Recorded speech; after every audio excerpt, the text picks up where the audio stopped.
Good evening, and welcome to Roosevelt House.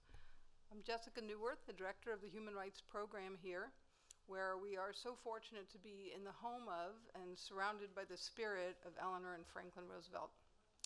Eleanor Roosevelt, as many of you know, chaired the drafting of the Universal Declaration of Human Rights, adopted in 1948, which gives us a holistic vision of life to strive for. It's a vision in which everyone enjoys a standard of living adequate for their health and well-being, including food, clothing, housing, medical care, and necessary social services. Eleanor Roosevelt was a great advocate of equality, and she often spoke out against sexism and racism.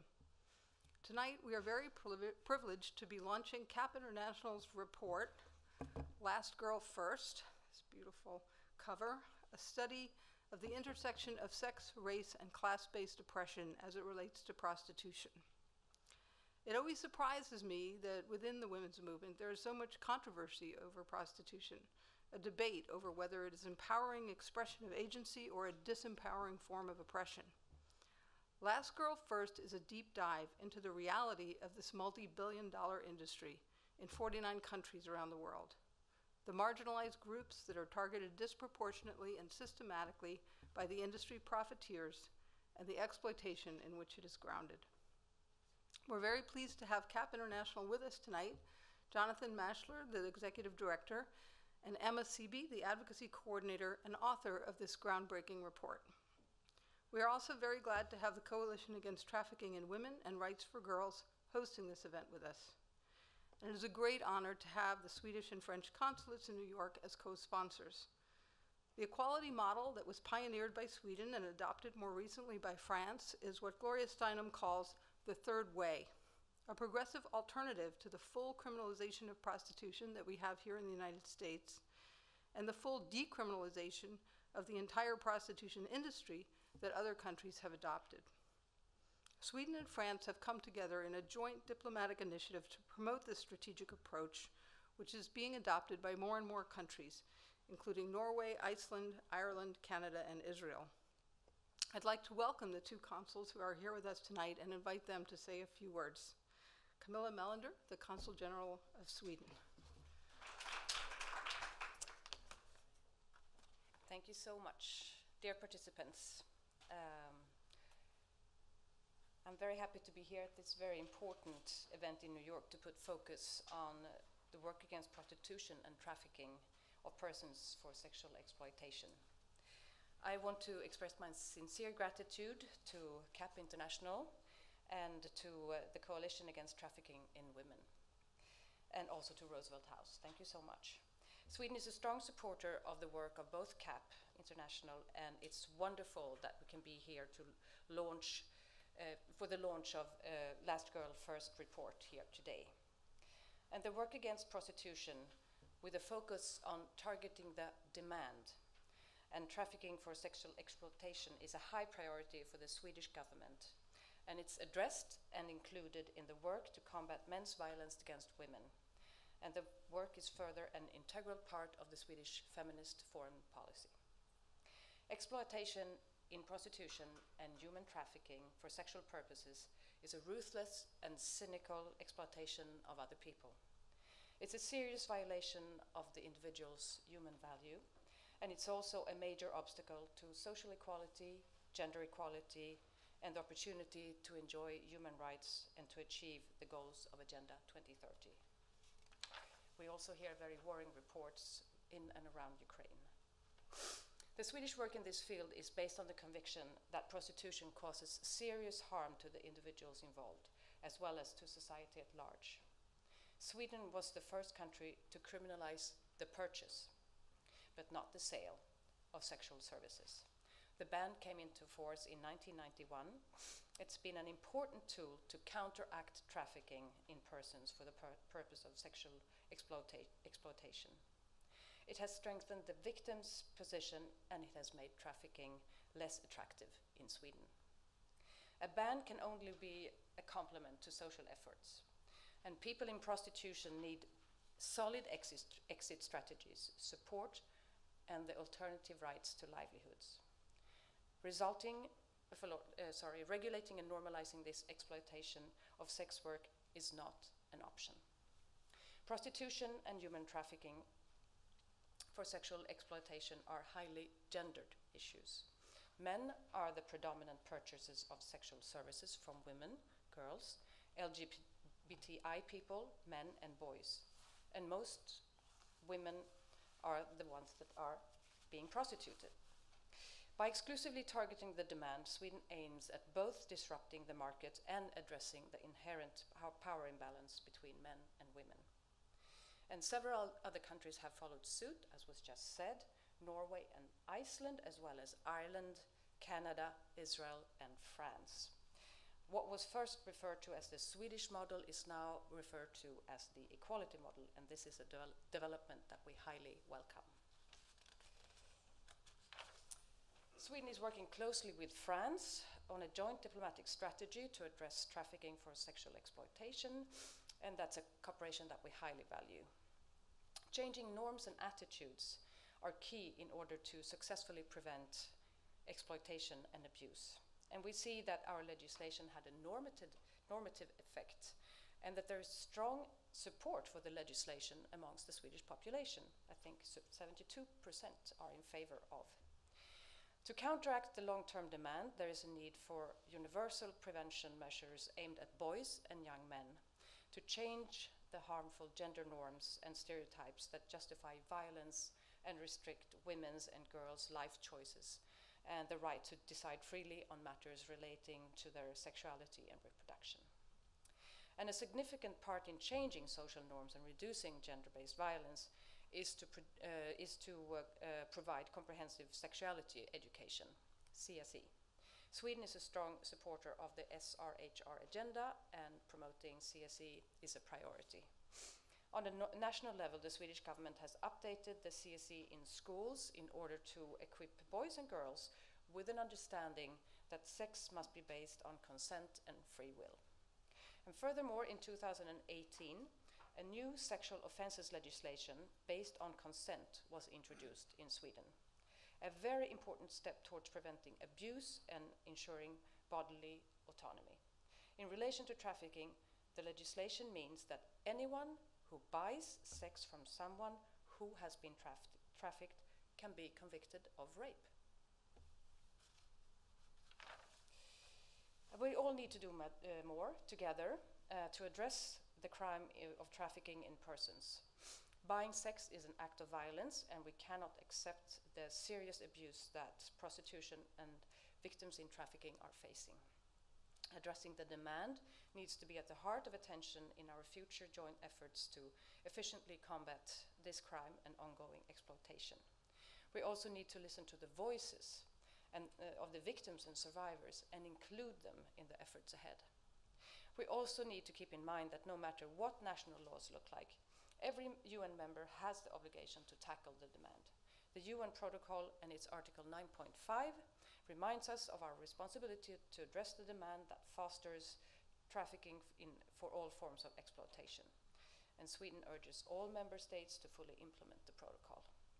To conclude, thank you again to the organizers, and I'm very much looking forward to the presentations and discussions here today. And the Consulate General of Sweden looks forward to continue our close collaboration with our friends here in New York, advocating for the equality model, including New York State Senator Liz Krueger, who will be with us here, I think, and Assembly Member Pamela Hunter. This is the two sponsors of the bill, the Sex Trade Survivors Justice and Equality Act. Thank you so much.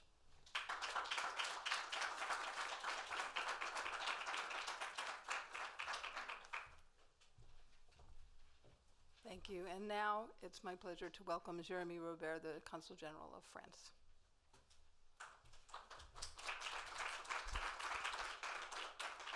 Merci, Jessica. Merci. Thank you, Camilla. I'm very honored to be in this very prestigious place, the Roosevelt House. We can feel the history and all the work and the historical achievements which have been done in this building, and today is also a very important meeting. It's very important for the people who are here today, but I understand that you are about 300 participants in the virtual meeting, which shows the importance of the matter that we're discussing today. I'm also very honored to be here because we are among friends. The Swedish Consul General Camilla, Jessica, that France had the honor to honor recently for all the work you are doing to promote the rights of women, and also Jonathan and Emma, my two fellow French citizens who are so active within this coalition for the abolition of prostitution, CAP International. And I understand that you are starting a tour of 8 cities in the US where you're going to present your reports, and starting today with this meeting. And I want to congratulate you for the work you're doing. I could have actually pronounced the speech of Camilla, so I'm going to try to be much shorter, to say that actually France followed your example. We followed the Swedish model before it was called the equality model, which actually is the only model which could be possible when you think of it. It was just the right path to do for France to adopt a law in 2016, which in one hand decriminalizes prostitution, and now as a result soliciting sex clients is no longer an offense in France. Sex workers are no longer fined or jailed for public prostitution. I mean, it was not maybe endorsed, implemented in the past, but still the law had to be changed, and it was a very positive steps which was taken. And on the other hand, now the law penalizes the customers, the clients of the prostitution, because we know that there is a strong link between the act of being a consumer of prostitution and the sex trafficking, and all this is linked, and we had to act on it. So France has acted. It was before the current president, but the current president now, the current government has also put gender equality, the fight for women's rights, the fight against prostitution as one of the key priority of the mandate. President Macron has called it the great cause of his 5 years mandate, the cause of gender equality. And there is still a long way to go in France. There's still a long way to go in the world, but we are pleased that in a country like France, the progress is very visible. We had started a bit later, and we followed, as I said, the example of our Nordic friends and the countries of Northern Europe, and we are very happy that some progress is being made in France toward in that direction. We obviously need a legal framework. This is what I discussed. We also need your continued involvement for the civil society involvement. This is why such a meeting, such a report is so important, is to keep on pushing the governments, because many more governments has to follow our example now, this equality model. And this is why this report is so important. So thank you again, and I wish you a very good discussion today. Thank you.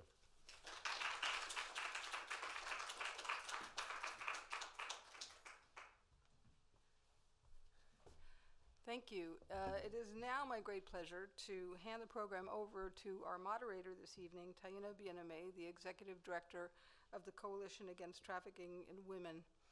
Taina is a fearless leader in the global campaign and one of the founders of the New Yorkers for the Equality Model, which is one of the sponsors I neglected to mention earlier of tonight's event. And they are working to bring this equality model to New York State. I know she will talk more about that. So let me please invite the panelists to come to the stage, and let me hand over the floor to Taina. Thank you. Thank you so much, Jessica. Thank you, Consul Generals. And thank you to the sponsors of the Sex Trade Survivors Act, for short, for the Sex Trade Survivors Justice and Equality Act, the law that we, or the bill that we hope will become law in New York one day soon. I will be brief. You'll hear me more in a minute. I just don't want to have Senator Liz Krueger wait. It's been very, very busy in Albany, and so we're extremely grateful to her, not only for her leadership on this very important issue and on many other issues that matter to New Yorkers, but also knowing that she is unbelievably busy and is meeting us from Albany. So without further ado, Senator Krueger, welcome. Thank you. Thank you so much, Tanya. And I just wanted to be here even briefly to take off some time from budget negotiations to tell you how important this issue is. I want to thank my colleagues from the French and Swedish governments for being here and really being leaders on this issue on the international scene. And the more I do work in this field, the more I realize how little most Americans understand about what is going on right under our own noses, so to speak, and the importance of helping educate people about the true abuse and exploitation of the most vulnerable young women of color, young men of color, new Americans, people without legal status, people literally picked up from the streets of New York and forced into human trafficking outside of shelters for teenagers where they're supposed to be able to be protected. And that we need to separate out that we do not wish to criminalize or abuse people who end up in sex trafficking.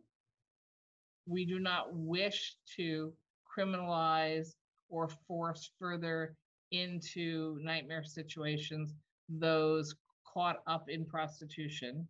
We want to make sure that there are options and services available for people to know, that we will help them escape human trafficking. We will help them rebuild their lives.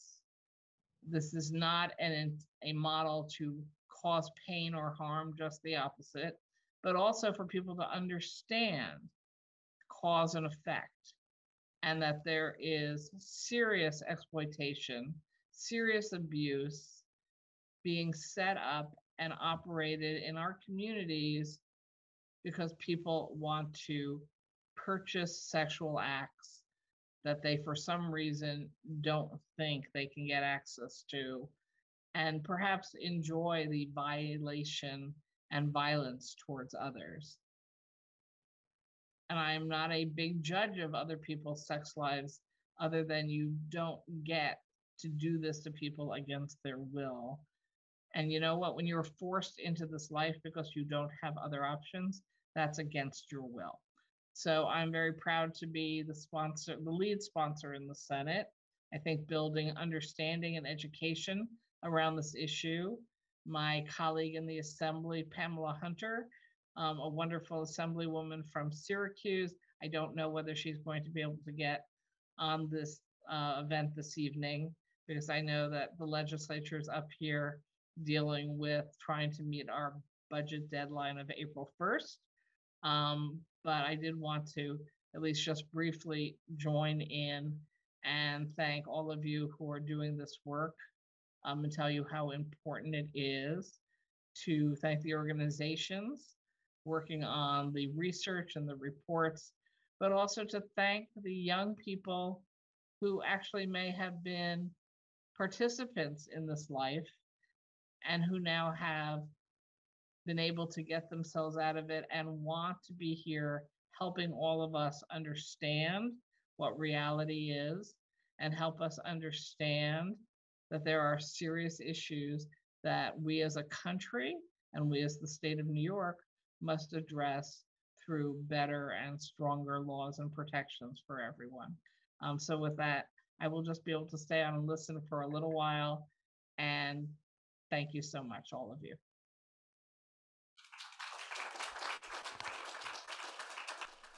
Thank you so much, Senator Kruger, and I hope you hear the applause in this room. This is a hybrid event, so thank you so much. And the great news is that we actually do have Assemblymember Pamela Hunter online, and it's extra commendation since she is the chair of the Budget Committee, and so very difficult for her to extricate herself from that. So we're extremely grateful. So as Senator Kruger mentioned, Assemblymember Hunter is based in Syracuse, which is at the border of Canada and also at the intersection of many interstate highways, and therefore keenly understands the links between sex trafficking and the sex trade, and how vulnerable people, especially women and girls of color, and trans women and trans youth of color, are vulnerable to commercial sexual exploitation. So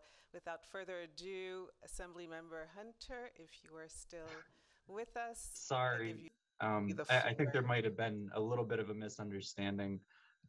My name is Jacob Sheritz. I'm the legislative director for the Assemblymember.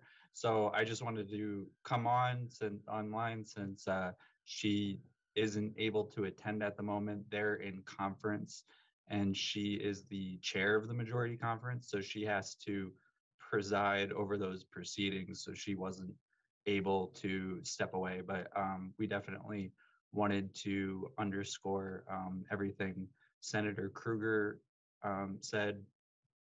Coming out of budget, this will be a big priority for us. Going in forward, we appreciate all of the work that advocates have done to bring us to this point. If there is an opening at some point before the event ends, then I'll coordinate with the event host, and maybe she can say a few words. But I wanted to keep my comments brief and just convey our appreciation for everything that the advocates are doing. Thank you. Thank you so much, Jacob. I know you're busy too, so we really appreciate this. Thank you.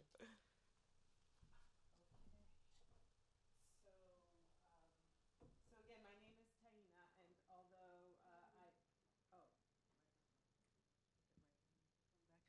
and although I am the executive director of the Coalition Against Trafficking in Women, today I represent New Yorkers for the Equality Model. As you know, there are a lot of NYFEM, as we call it, in its acronym here in this room and online, and our goal is for New York to be the first state in the United States to pass the Equality Model, which, as has been brilliantly said before, decriminalizes people in prostitution and holds accountable the perpetrators who cause harm, including sex buyers and third-party exploiters, while providing services to victims and survivors of the sex trade.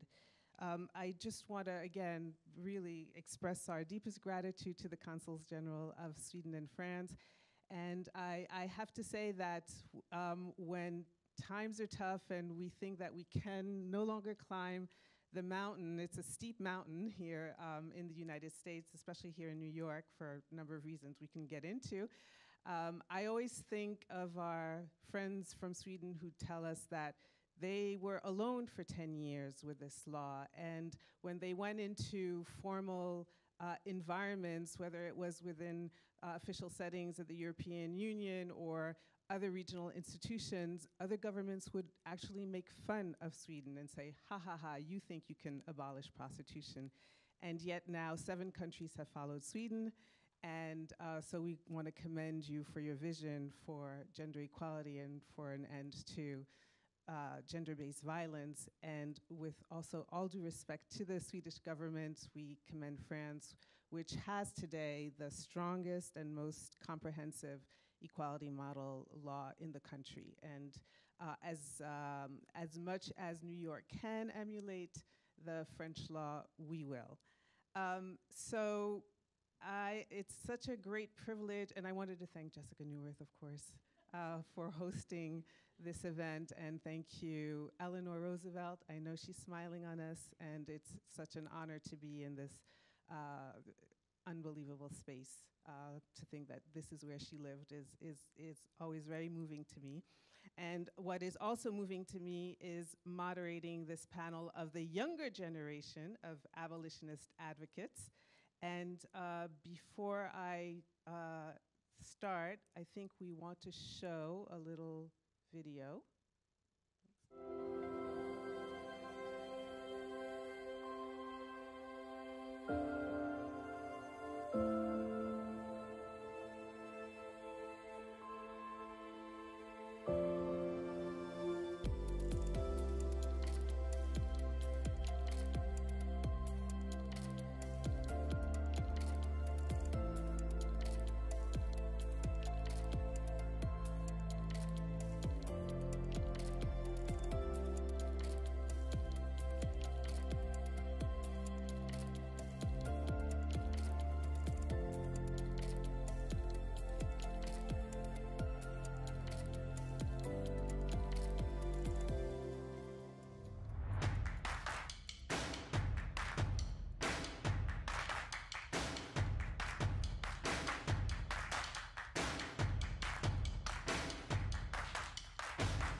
Congratulations to Emma Seeby, the author of this Last Girl First report, and to the executive director of CAP International, Jonathan. It's such an honor. This is so needed. As you can see, I poured through it. So my first question goes to the author, Emma, and I wanted to give a bit of context by the numbers. We talk now a lot about overrepresentation and underrepresentation of women, of people of color, of women in color. So I just wanted to share a few numbers.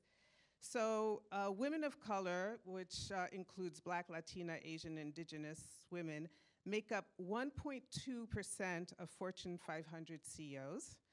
They represent 9% of total members of US Congress. Globally, out of 195 countries, 17 women head those countries, 6 of which are of color. So compare that to, in Canada, Aboriginal, First Nations, Indigenous women make up 4% of the general population, and in prostitution make up anywhere between 50 and 90% of prostituted individuals. In the US, Black women and girls make up 6% of the population, and in certain jurisdictions where they are found in prostitution, make up over 50% of the population. One example cited in Emma's research cites a case, 174 prostituted minors, so sex-trafficked children in Los Angeles, 92% were African American. Globally, in Czech Republic, Roma represent 3% of the country's total population, with a representation of 70% or more of victims of sexual exploitation. 84% of women in prostitution in 13 European countries are undocumented migrants. And I just wanted to give UN estimates. So UNODC estimates that anywhere between 94 to 96% of detected sex trafficking victims are women and girls. And girls are the fastest growing group of detected sex trafficking victims at 23% versus 7% of boys. So Emma, what are your thoughts? Well, thank you so much, Taina, for this introduction, and thank you to Jessica also. Thank you to New Yorkers for the equality model. Very happy to be here tonight to launch the Last Girl First report. It's the first event of our tour, and since today the book is available, so thanks so much, Taina, for the question. So for us, it appeared to us that in order to build policies that are best suited to the needs of prostituted persons, we need to understand the prostitution system in its globality and what it thrives on today, what its historical, its political, its social roots, and how it has led today to the massive sexual exploitation of women and girls. And so studies on prostitution have often focused on sanitary risks, Although there is a very visible reality that has often been swept under the carpet, and that it's that everywhere in the world, women and girls from the most discriminated communities are overrepresented in prostitution. So the numbers that Taina just gave and that are in the report shows that. For 2 years, we have compiled data. We have mapped the situation of prostituted persons in more than 80 countries. We have interviewed grassroots experts working with prostituted persons, survivors. We have interviewed leaders of communities most impacted by prostitution, and I'm very happy to see some familiar faces that I met for this report today. And what we see is that indigenous women and girls, migrants, those from ethnic, religious, racial minorities, those from the most oppressed caste, those that are poor, are the prime targets of prostitution. They are the last girls.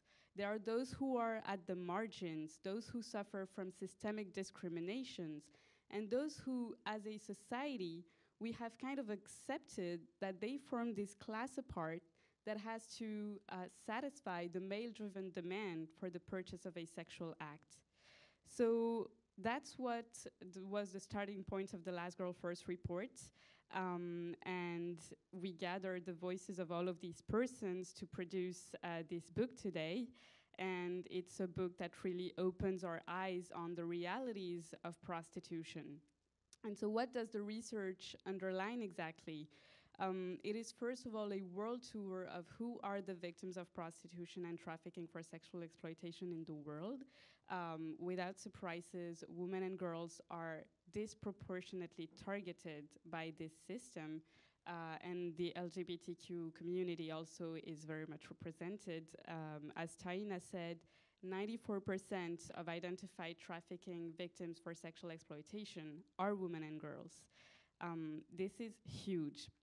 And so within these women and girls, those who are from the communities that I just mentioned are especially impacted by prostitution, and they may accumulate several factors of vulnerability, whether poverty, whether homelessness, experience of childhood sexual abuse, addictions to drugs, alcohol, but also the gender identity expressed, the sexual orientation, maybe some factors of vulnerabilities that the prostitution preys on.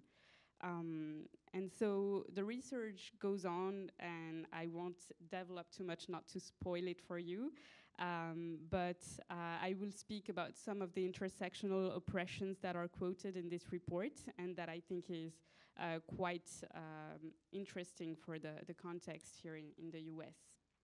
So prostitution is a fundamentally racist, colonialist, and imperialist system. That's what we can see throughout the research.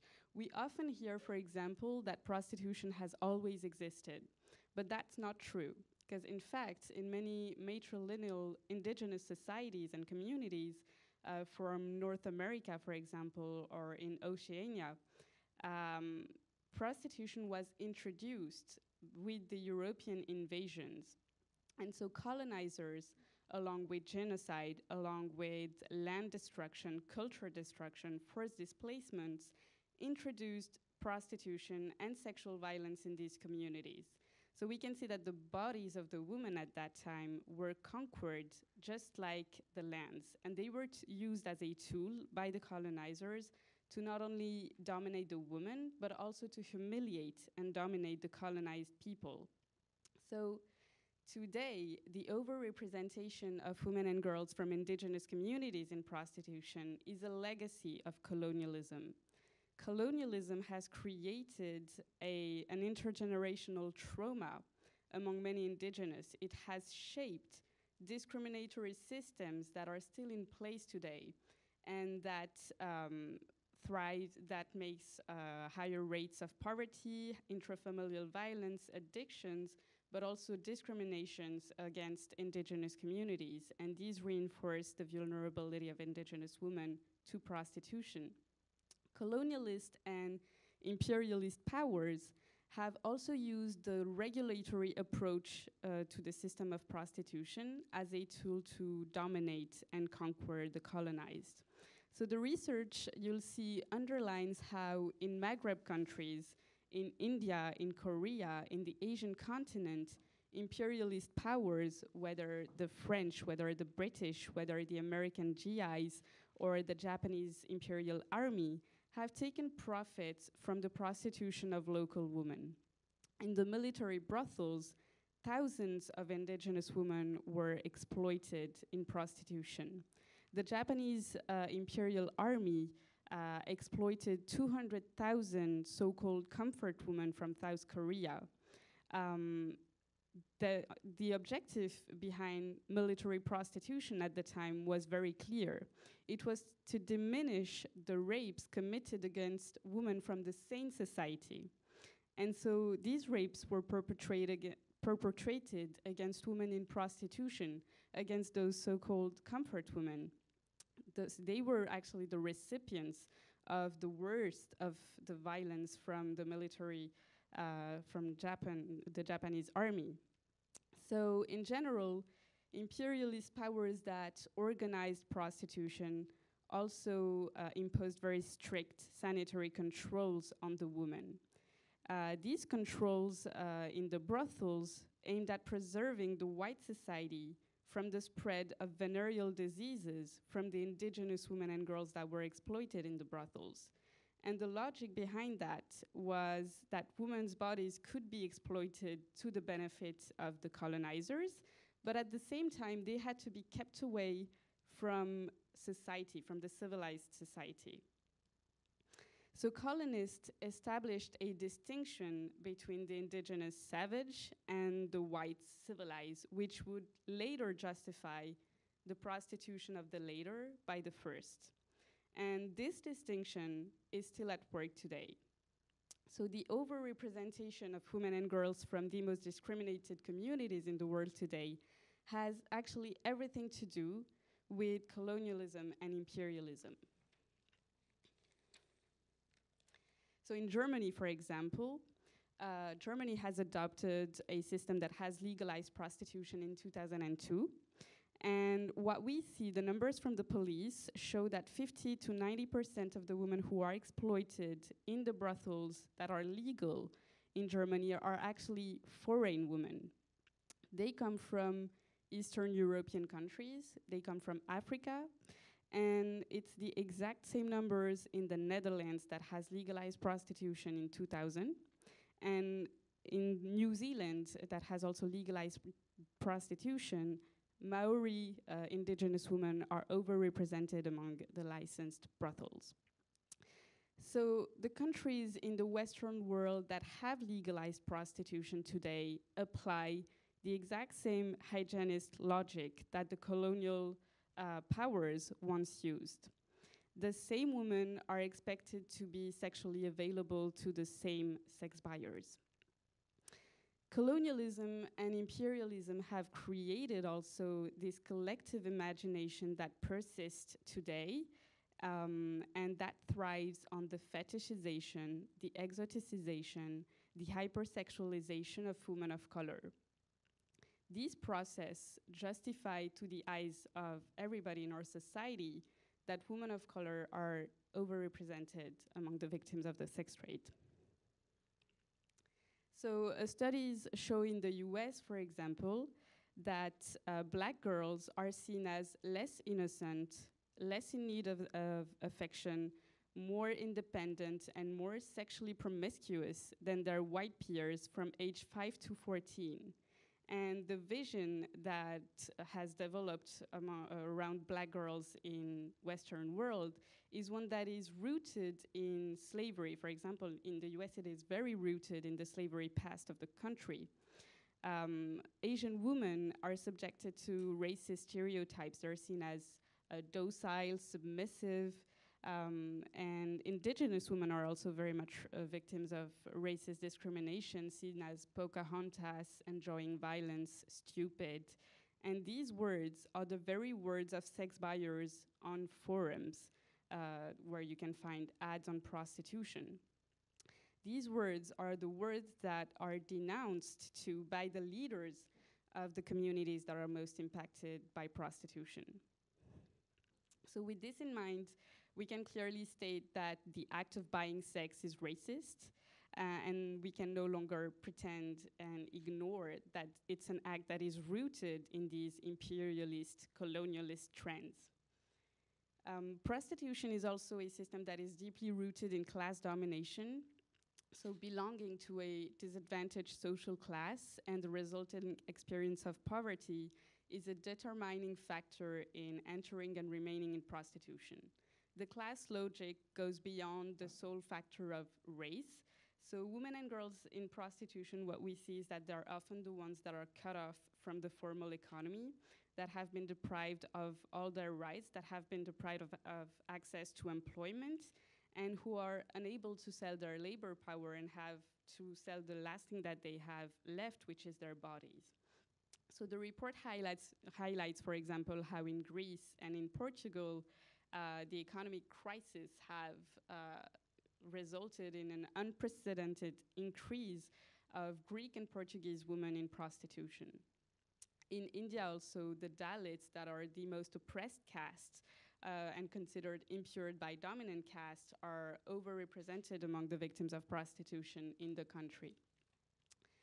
So I won't be too long, but just to say that the report also deals with how sex tourism and extractive industries in the continuity of colonization are exploiting women's bodies, but also how war and militarization have exacerbated the prostitution of women and girls, and how the capitalist system, pushed to its highest, has placed women's bodies into the realm of the market, and how it has created commodities of women's bodies to be bought by dominant classes.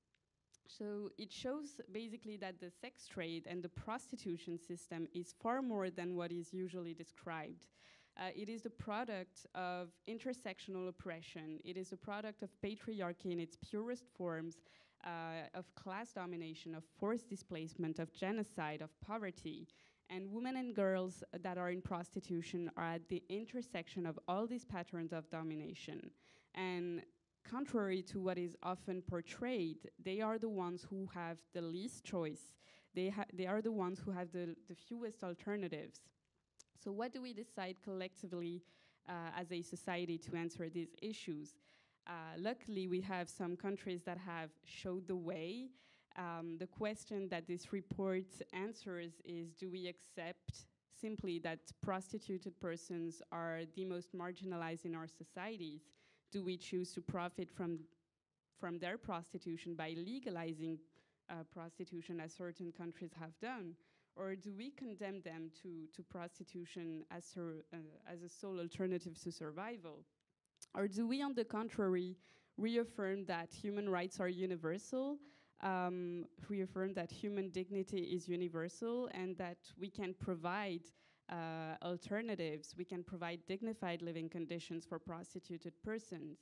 So following the examples and the recommendation by leaders of communities most impacted by prostitution, survivors, and grassroots experts, we have drafted recommendations in the end of this report. And just to synthesize them very quickly, we have to implement the equality model. It is the best approach to protect the victims. All prostituted persons should first and foremost be decriminalized.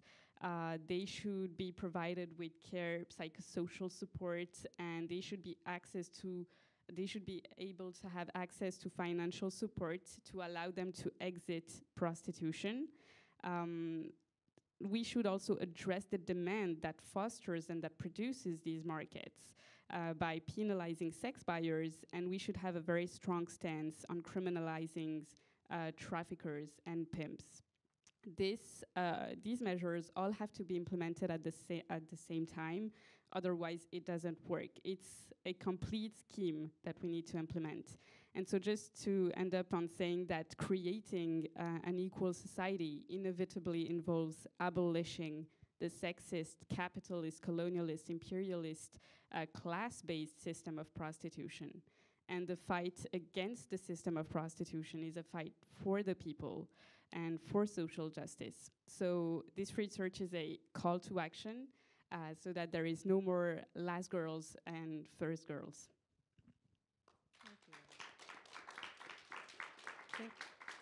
Thank you.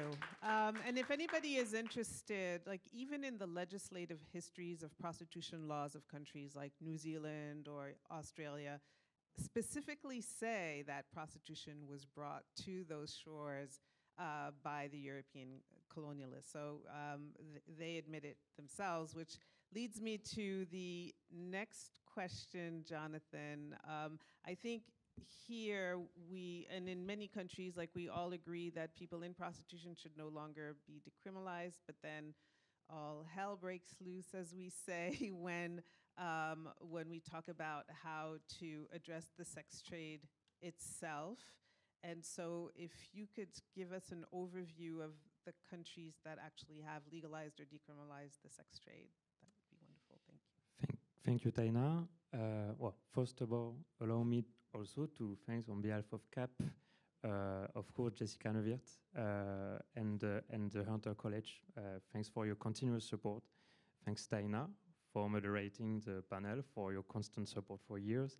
And of course, thanks to the two consul generals of Sweden and France. Just a word to say that the French-Swedish initiative is key, is crucial.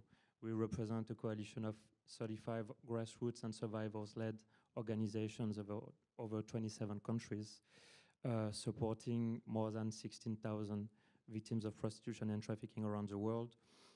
These grassroots organizations, when they have a problem, very often the first thing they tell us is that we should alert Sweden or France about this issue, right? Very recently, we had a situation with, for instance, I will start the presentation, but I just want to say that we had a situation with one of our members in Lebanon who was requested by UNFPA to use the word sex work instead of prostitution.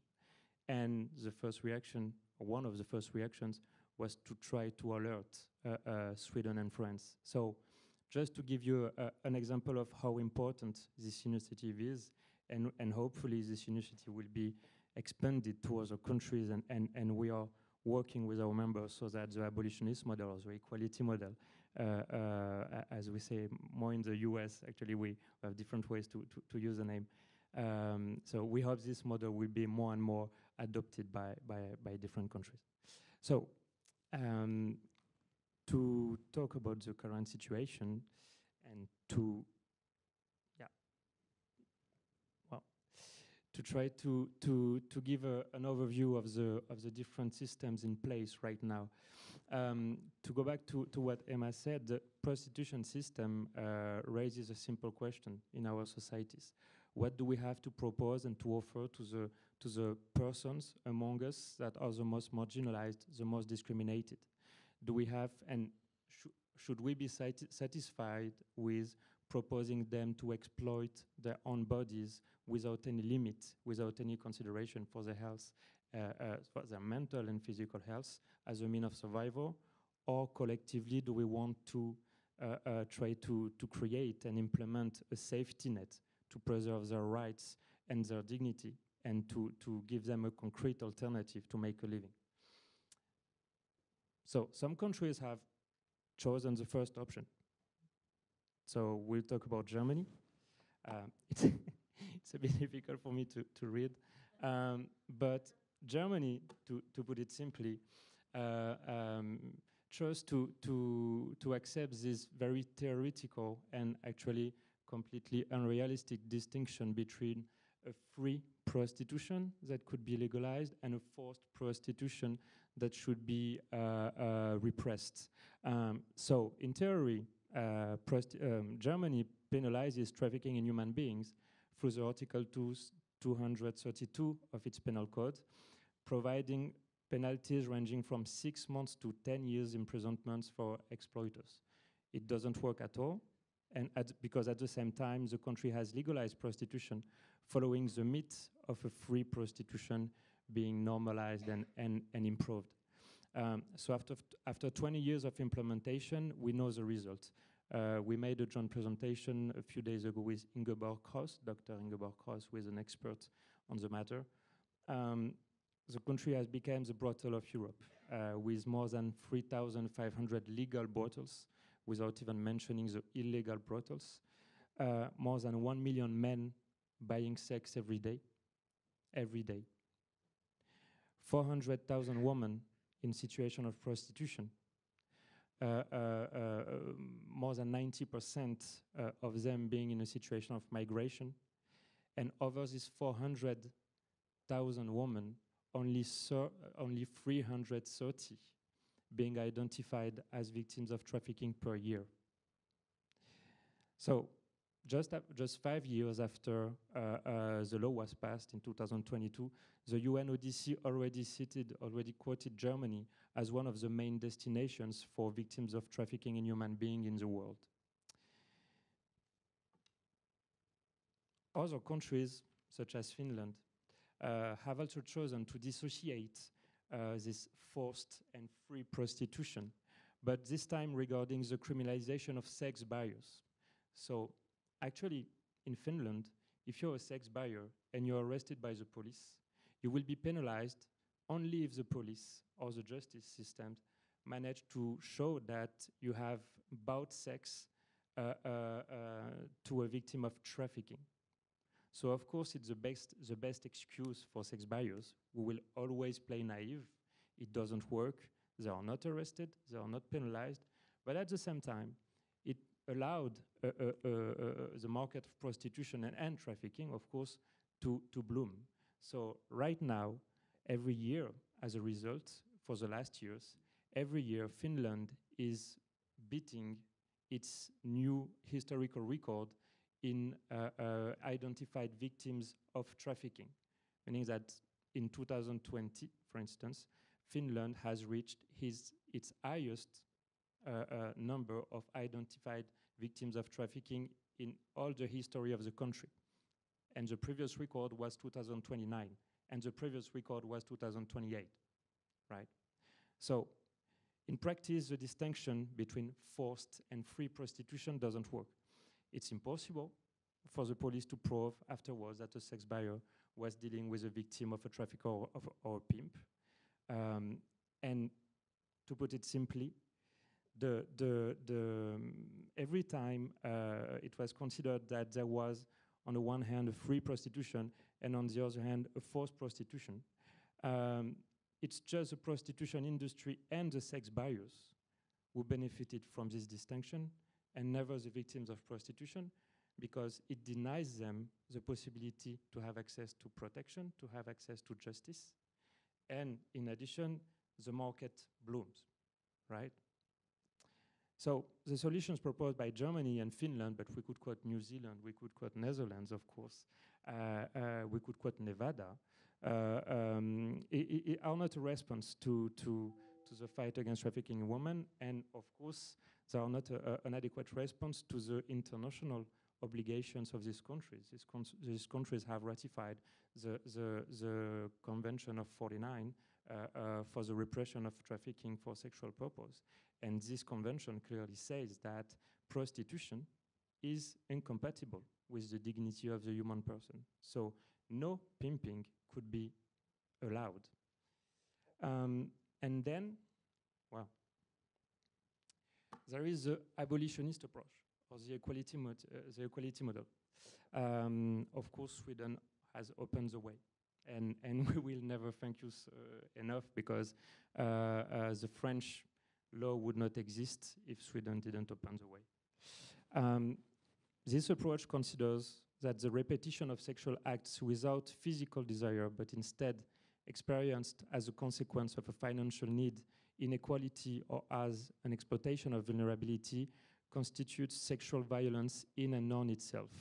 So we don't, regarding the repression of pimping, regarding the granting of new rights, regarding prevention, regarding the message we spread, we don't request the criteria of exploitation.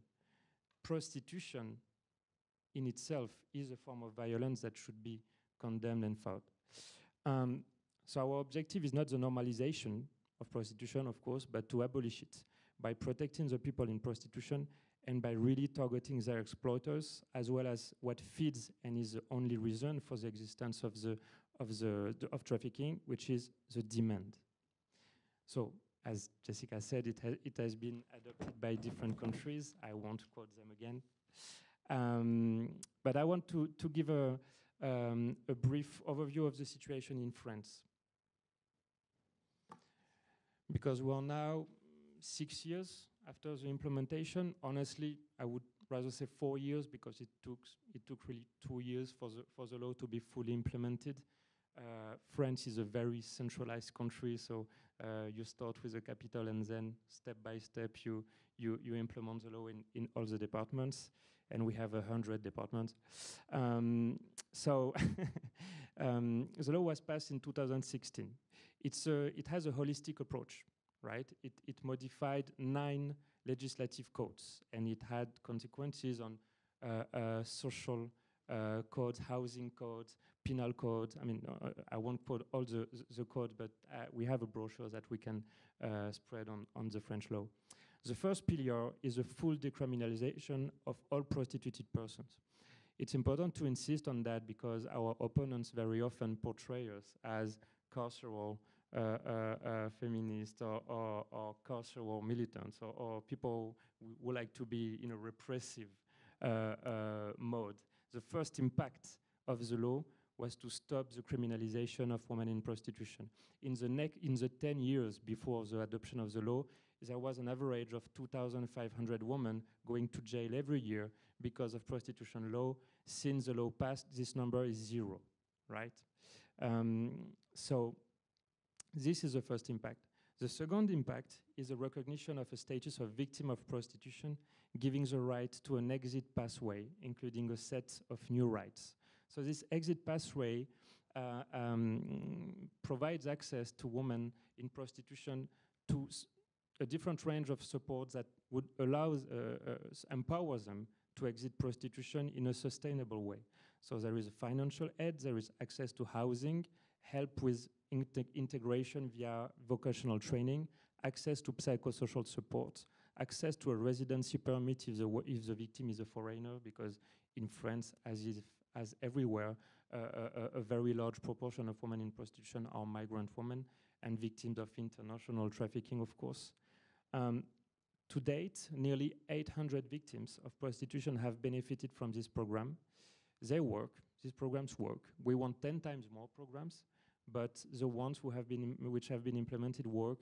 In France, for instance, 87% of the women who have been accompanied by our member organizations were in a stable job situation at the end of their exit program, right? So it's possible. The third pillar is a protection and compensation for all victims, French and foreigners. So it's really about access to justice here. Between 2016 and 2019, there has been a 54% increase in proceedings against pimps and traffickers. So one of the arguments against the equality model, and it was very often told by policemen, was to say that it would actually complicate the work of the police to decriminalize women in prostitution. It's actually not true, because only by decriminalizing them and allowing them to reintegrate into society, you can build a relationship of trust with the police. Only like that. You won't increase the repression of pimping by maintaining women in prostitution in a situation of criminalization. It doesn't work. There has been a multiplication of 7 times more compensation received by victims, right? So it's more repression against pimpings and traffickers and more compensation for the victims. The fourth pillar is a targeting of the demand through the prohibition of the purchase of sexual acts, of the purchase of any kind of sexual act. So on the one hand, this prohibition makes it possible to affirm, to claim that no one has the right to exploit the precarious or vulnerable situation of another person, and that the human body cannot be commodified. It has a pedagogical dimension. On the other hand, it makes it possible to make buyers of sexual acts aware of their responsibilities. So making them accountable by introducing an offense ranging from a fine of 1,500 euros, 3,000, 5,000 euros in the event of a repeat offense, and up to 7 years of jail under aggravating circumstances, and raising awareness by forcing the sex buyer to take part in awareness raising workshops organized by professionals, by frontline organizations, and very often with the intervention of survivors of the prostitution system. According to the data we have from our member organizations, at the end of these trainings, almost 90% of the sex buyers that filled an anonymous questionnaire declared that their opinion on prostitution changed and that they would not try to do it again. And then, of course, a national prevention and sensitization policy. I think we have a lot to learn from Sweden. I think what we know from the result after 20 years of implementation in Sweden is that the collective mindset in the country has really changed fundamentally. We still have a lot of work to do in that sense in France, but we have positive results. We conducted a survey, a national survey, in 2019. The results are encouraging. 78% of the French population, according to the survey, had a positive view of the law. 84% of the people between 18 and 24 years old were in favor of maintaining the law, and 81% of women considered prostitution as a form of violence. So it's work in progress in France. We are working every day. Every time you obtain a measure, a law of great collective emancipation and progress, you obtain it, and then you have to fight for its proper implementation. So we are not happy with these results. We want 10 times more of everything. But what we have is already 10 times better than what we had a few years ago. As a conclusion, and because I think it was important also to hear the lawmakers, the politicians, and of course I want to give the floor to our amazing panelists here.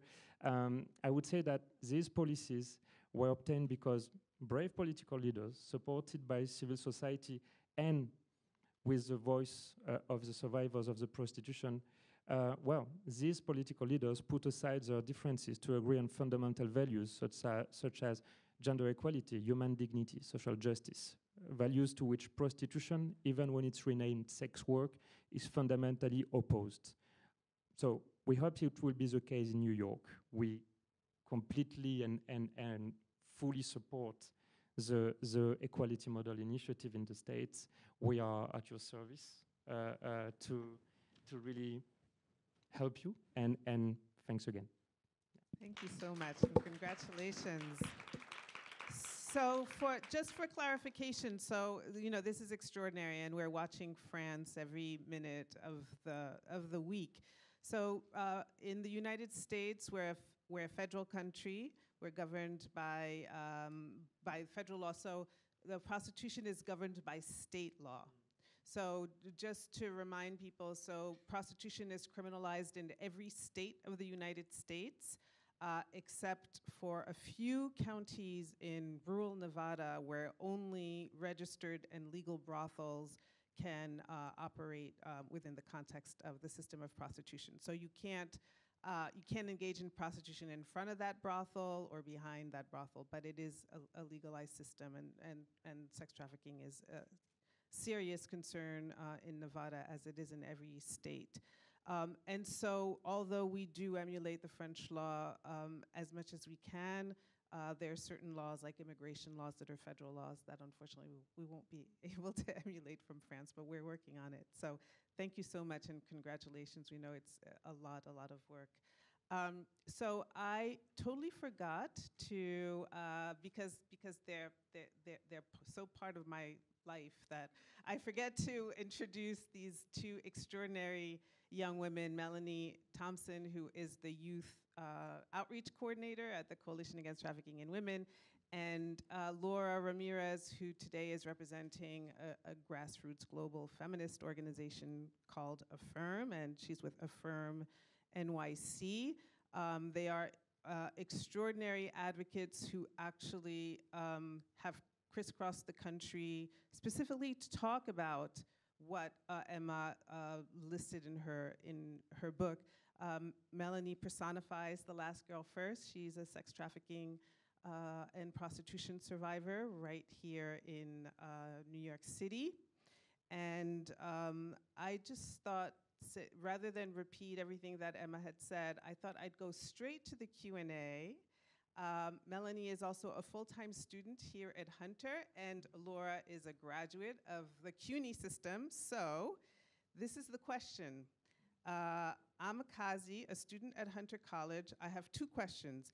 Isn't it a bit short-sighted to paint this notion that prostitutes are victims of exploitation and trafficking when the reality is that while many prostitutes are victims of exploitation, there are many sex workers, both male and women, who willingly engage in prostitution? And two, isn't wholesale criminalization of sex buyers who buy services from prostitutes who consensually provide services and not victims of trafficking oppression in itself, as you are depriving sex workers of a legitimate income? The floor is yours. Rock, paper, scissors, say shoot. Who goes first? No, I'm just kidding. Okay, so the first thing that I want to say to that, hi everybody, and thank you all for being here. You know, I need to have my manners. I always say when I talk about this issue that I will never minimize what anybody's personal experience is. And when we talk about this issue, I do not negate the fact that there are folks that are in the sex trade that consensually do this by choice. But when you look at the numbers and the percentage of individuals who are in the sex trade, those folks with that choice that do this with absolutely no prior precursors or any type of societal factors that lead to their exploitation, they represent less than 5% of the individuals that are prostituted, that are people like me. The other 95% of us are disproportionately representative of Black and brown, women and girls, LGBTQ+ identifying folks, folks with a foster care background, folks that are undocumented, folks that have any type of prior sexual abuse history. And amongst those groups, majority, if not all of that 95% live marginalized on or below the poverty line. So when we talk about this issue, when we hear Jonathan, when we hear Emma speak about these laws, when we're talking about what it is that we're trying to bring to the US and here specifically in New York, we're not talking about the 2 or 3 or 4% of folks that are engaging in webcamming sex work. We're not talking about the folks that, as I like to say very frankly, masturbating on camera. We're not talking about the individuals who are not street walking. We're not talking about folks who have mommy and daddy's credit card to pay for their school tuition, that come from resources that have not grown up in marginalization. What we're talking about is the overwhelming majority of people who look like me, people who are my siblings, people who have come from foster care systems and other systems and have no other options. Like, right, we both like to say you can't make a choice if you don't have choices. So when we're thinking about those who have choice, it's not to say that everybody that is in the system of prostitution is a victim, but what we are saying is that pimp or no pimp, trafficker or no trafficker, third-party exploiter or no third-party exploiter, your circumstance for over 95+% of us becomes your pimp. The state becomes your pimp. Your marginalization becomes your pimp. The fact that you have no resources, choices, or lack thereof is what makes you marginalized and vulnerable to being a victim, in this case, of this type of exploitation. And your vulnerability is what the system of prostitution targets. So I know you're probably gonna go off on, like right after me, but you mentioned in this question about this notion of sex work, and I know, Jonathan, you also mentioned, I forgot what you said exactly, it was so much, but it was something about sex work. And I always talk about this because I don't use the term sex work, and I often say that sex work is neither. Sex is not work, and work is not sex. And I do so because what we're not doing collectively in society is viewing sex work or let me rephrase. What we're doing is viewing sex work as an individualized choice. We are not seeing prostitution for the system that it is. And to clarify for folks that are joining us virtually, prostitution is an oppressive system that thrives on other oppressive systems. And I know, Emma, you mentioned quite a few of these, but more namely patriarchy, capitalism, and misogyny amongst racism, classism, and many other things. And when we look at the system of prostitution as a whole and see how the system of prostitution thrives and what it thrives upon, you then begin to delve down deeper and further analyze this notion of sex work and individualized choice, empowerment, freedom, and autonomy. This goes beyond this idea of I woke up today and I'm bored and I decided, hey, let me try sex work today. This goes deeper than that. What we're doing, what the system of prostitution does, is target those that have no other options. So now, for somebody like me, who grew up in marginalization, who grew up in a DV household, who was then arrested and put into the foster care system, these are things that make me the more susceptible to seeing prostitution as a viable option. However, when you have somebody that has all of their basic needs met, when they have their resources, when they don't come from marginalization, and they have everything that they need to live basic, sustainable lives, then you can see prostitution as just a choice. And therefore, the notion sex work comes about. But when you look at it from the standpoint of the overwhelming 95+% of us who don't have these resources, who don't have these options to just live daily, you know, me having to choose between going to class or going to work because which one is more important for food on the table versus the folks who can go to school, can still come home, don't have to work, and choose between these things, who have a roof over their head, who don't have to choose between or choose what to do to feed their children. These are the types of things that make prostitution seem like a viable option for us. We're not talking about the less than 5% of us that are majority and overwhelmingly represented by folks with privilege, white individuals, those who don't live in marginalization or poverty. We're not talking to those folks. And when we think about the law that we're trying to make or the laws that we're trying to bring, especially here specifically in New York, we need to encompass the entire population that is overwhelmingly represented in the sex trade, not the folks that have the choices. So I know Liz Kruger mentioned, she said something like, I don't care about anybody's personal sexual choices. And I want to echo that, right? This is not, and oftentimes going back to Jonathan's point about some of the myths that we hear, or the arguments that we hear when we think about full decriminalization, I often hear people say, well, you guys aren't sex positive, right? Like, whatever that is. It has nothing to do with that. What it has to do is looking at the fact that most of us don't have what we need to live basic, sustainable lives. Therefore, we cannot sit at this table and happily say that sex work is a choice. We need to really look at the fact, or further delve deeper and analyze why it is that we see prostitution as viable in the first place.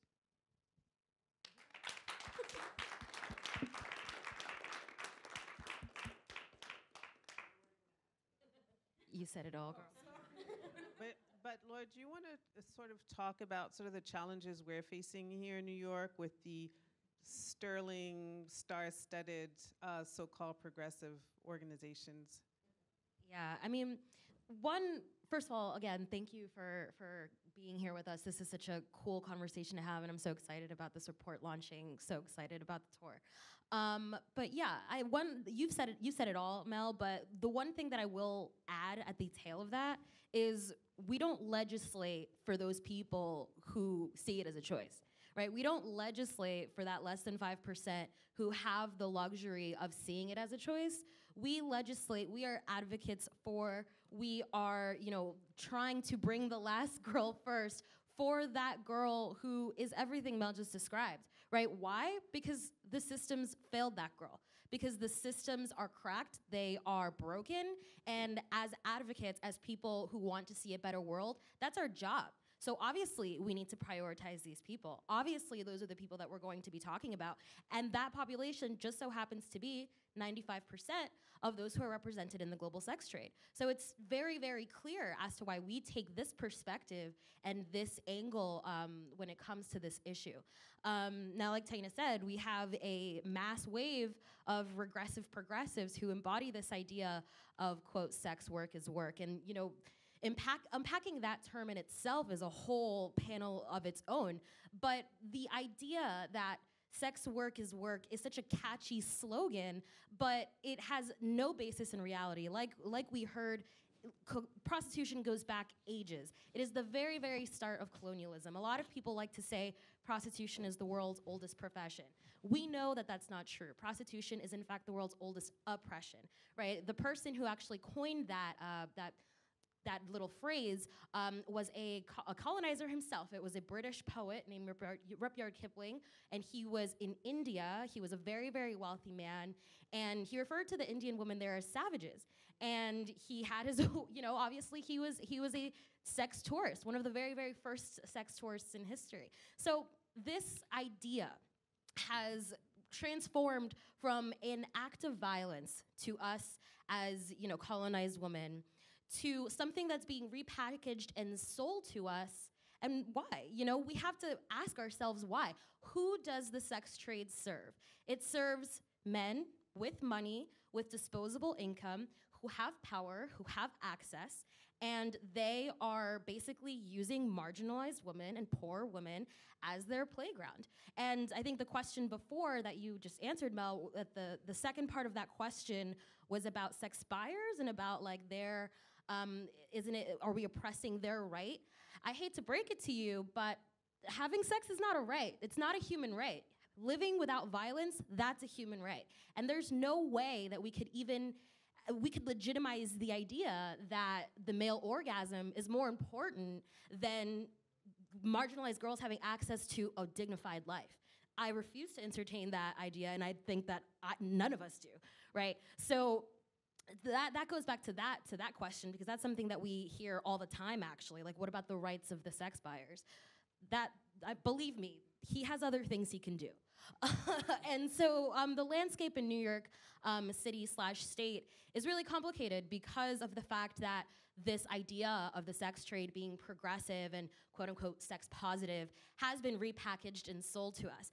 But really, how is this feminism, right? It's being sold to us through a feminist lens, a gender positive lens, a trans affirming lens, like a socialist lens, but really it's none of those things, right? If any of these marginalized groups want to live a dignified life in the public sector, right? A lot of people are excluded from formal job opportunities if they're in the LGBTQ community, right? A lot of poor women don't have access to proper education, and that's why they don't have access to higher career opportunities, right? The way that we handle those situations is by advocating for affordable education, advocating for affordable healthcare, advocating for decent living wages, advocating for affordable housing, not by cementing their position as the subordinate class in society. That is not the way to solve the problem. In fact, you are keeping them in a subordinate class because it probably benefits you. You know what I mean?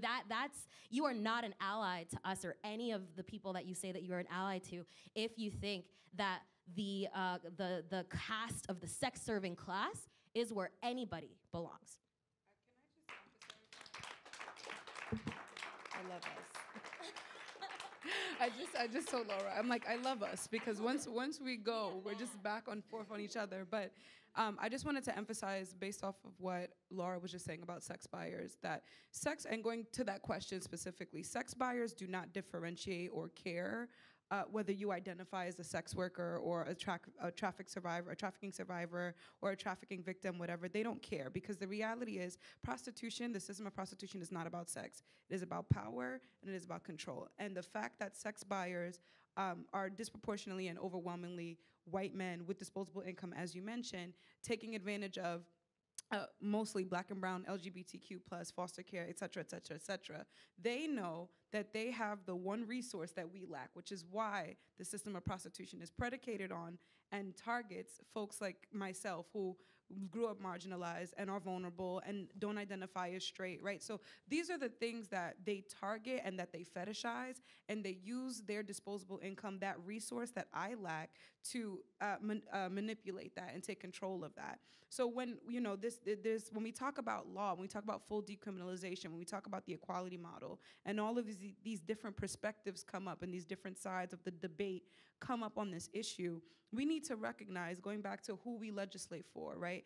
We can go back and forth all day about who's right, who's wrong, what's the right approach to this. But what we need to recognize is that the demand, the sex buyers are the ones that keep this going. And when we think about who is it that the sex buyers, or what is it that the sex buyers are after, who are they serving? It's themselves. So the reality is, sex buyers, I can walk in there right now in a hotel room and tell John, call me sex worker, don't call me trafficking victim. He doesn't give two craps about what I label myself as, because the reality is he's not there for any of that.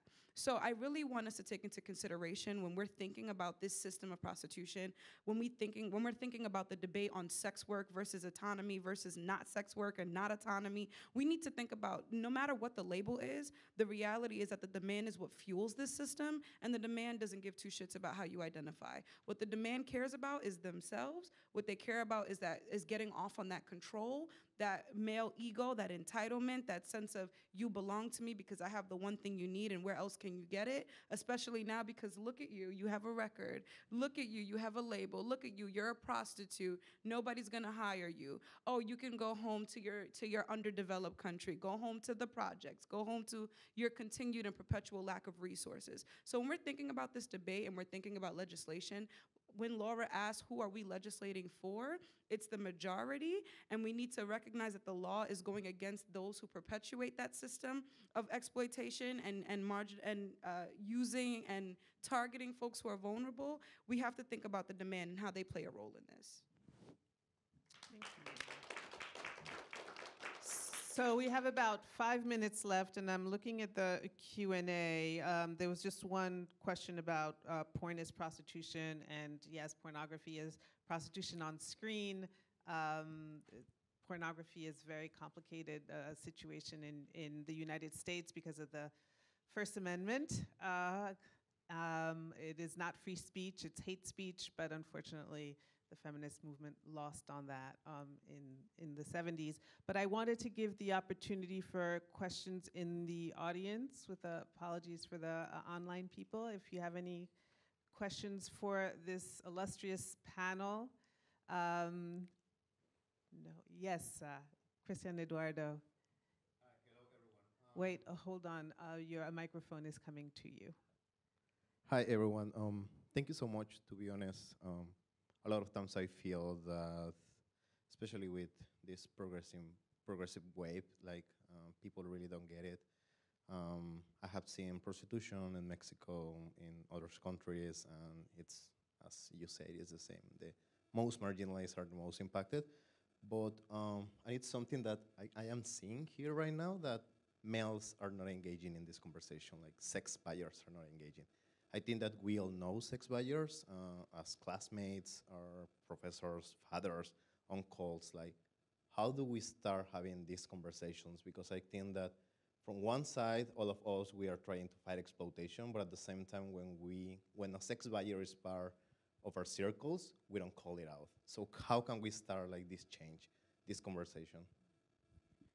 It's funny because I feel like everybody knows one guy who's just a flaming like misogynist, but suddenly he becomes #1 feminist when it comes to the sex trade, and stands up as a beacon for women's rights. Like, if a woman wants to do it, she can do it. Yeah, we all know one.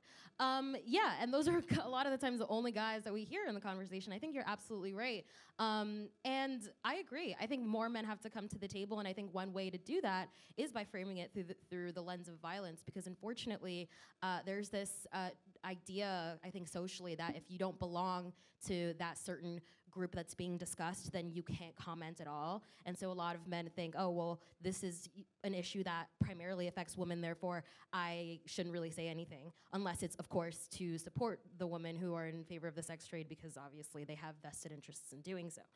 And that's not true. I think that when you have all of this history, when you have all of this information, when you talk about it as violence, when you talk about it as a social plague that it is beyond just are you, quote, sex negative or sex positive, then you are more able as an individual, regardless of how you identify, to participate and contribute to the conversation. And also you have to be brave, because unfortunately, nowadays everybody assumes that the litmus test for progressivism is to be pro-sex trade, but we're all here to tell you that that is not the truth. We can't even count on our on our fingers how many times we've done events like this, and young people have come up to us, and boys and girls, and people of all shapes and sizes, and they come up to us and they say, "I've thought this for a long time. Thank you for putting it into words." So the one thing that I will say is that there are more people who agree with us. They just haven't come public with it because they may not have the language, because they may not be empowered to do so because of what I've said before, which is they don't belong to, they don't identify as a person in the sex trade, therefore they don't think that they have the right to speak. But again, here we have dozens of survivors speaking. Every statistic that we read today, that's not just a statistic, that is a sex trade survivor telling you a story. And so you can read this information and be that voice for them, and I empower everybody to do so. And I think you hit it on the head, Christian. You said that we all have a sex buyer or somebody in our circles, but we don't call them out. And I think it starts with that, right? Those hard conversations at your dinner table. We all have that grandma, grandpa, great somebody that has very traditional views on certain things and doesn't always say the right thing. And I think it's our job to educate them and be brave and not be afraid to say those types of things. I know for me, like, I witness this in my classrooms a lot. There's so many classmates of mine, even here at Hunter, that, just based off of their answers to certain things in class, I know that that's either a sex buyer or somebody that knows a sex buyer. Sometimes I don't, but I should speak up more, right? I should say more things. I should try to say, this is not right. You shouldn't say that, And I think that you're absolutely right that a lot of men don't engage in this conversation because they think it's a women's issue. Right, and I think that there's a lot of sex buyers that when you approach them on this, they don't want to change because they're benefiting from it, right? They get what they want. They either get the sexual act, they get the submission, they get whatever it is. But there is always in those male circles, predominantly male circles, a friend or one of the brothers or somebody that sees the misogynist friend do something wrong and they're uncomfortable. And I think we need to try to cater to and get into the room those individuals, the ones that are like, I don't like how he treated that girl, but I'm not going to say anything. I think that if we create more spaces that are welcoming to them, to have them in the conversation, then we can make that difference. So you're absolutely right, and we're going to keep on talking about ways to try to make that happen. So we have 1 minute, and I did want to give the only man on the panel the opportunity to answer that question about sex buyers. I just want to add one quote by Nikki Bell. She's an amazing survivor based in Massachusetts, and she spoke about this perfectly. She said, "Prostitution is not a woman's issue. It's a man's issue that's become a woman's issue." Yeah, well, you said it all. Now, in addition to what you just said, I think it's important also to highlight the part of responsibility of the existence of a legalized possibility to access woman's body against money. For instance, just a very personal anecdote, but I grew up in Toulouse, which is in the south of France, not far from La Jonquera, which is at the French and Spanish border. La Jonquera is like a hell for women. First of all, it's a huge place with many brothels because you have many truck drivers and I mean many traffic crossing the borders. And so I remember very well when I was a teenager, for instance, and it was the first time I heard that it was a possibility to buy a woman, to have a financial access to a woman's body. There was prostitution in Toulouse and in France. It existed like everywhere else, but it was forbidden. I mean, it was forbidden not the kind of prohibition we want, but the society said no, so somehow it was wrong. So somehow we would imagine that someone was getting hurt because there was a no, there was a collective refusal. But in Spain, it was tolerated. So it meant that the society said yes. So it meant that they must love it somehow, because if the legal system, if the society says, yes, it's okay, it means that somehow it's okay for her, right?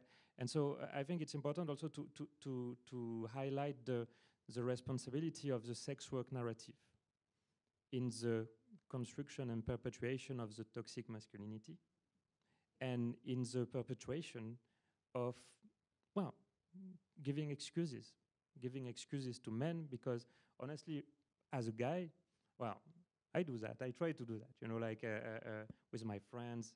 But the main argument I hear is an argument coming from kind of progressist circles, confusing body positivity and sex positivity with some, sorry to say, but some kind of libertarian bullshit. And I mean, we are the real sex positive advocates here. We advocate for a sexuality emancipated from the patterns of oppression that are described in the Last Girl First report. We are the real progressists in the room, honestly. So yeah, just wanted to say that.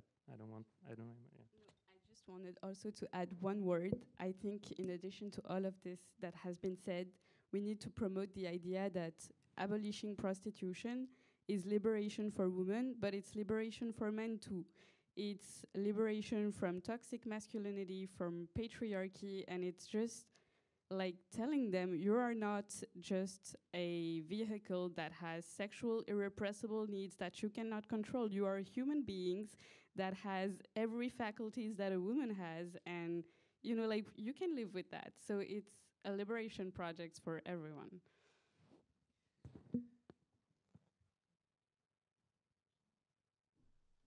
Okay, I know we ran out of time, so I just wanted to jump up and thank all of you, Taina, for moderating so beautifully, and all of our speakers for just, I mean, you've said so much and you've said it so powerfully. My mind is just spinning.